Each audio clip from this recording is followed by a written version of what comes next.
ఒక్కోసారి గురువుల పరీక్ష చాలా చమత్కారంగా ఉంటుంది. ఒకప్పుడు పరమాచార్య దగ్గరకు ఆయన శిష్యుల్లో ఒక వ్యక్తి చాలా బాధపడుతూ వెళ్ళాడు. వారి అన్నగారు చనిపోతారని, ఇక ఎక్కువ కాలం ఉండరు, కొద్ది సమయం మాత్రమే ఉందని డాక్టర్లు చెప్పారని వాపోయారు. మహాస్వామి వారు అలా నిలబడ్డారు. చూడలేదు, కనీసం పలకరించలేదు. మామూలుగా శ్రీ వైష్ణవ సాంప్రదాయంలో ఒకటి కట్టుదిట్టంగా ఉంటుంది. గురువుగారు చాలు అనేదాకా సాష్టాంగ నమస్కారాలు చేయాలి.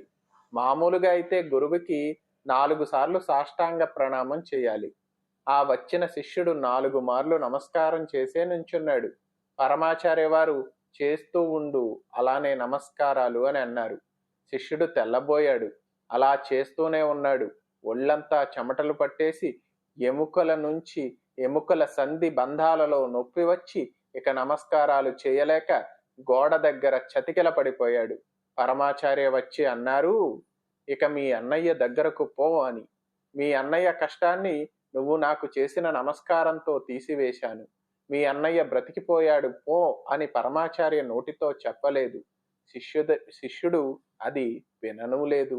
హాస్పిటల్కి వెళ్ళగానే డాక్టర్లు అన్నారు, ఏమి ఆశ్చర్యం జరిగిందో మాకు తెలియదు, మీ అన్నగారు బ్రతికారు అని.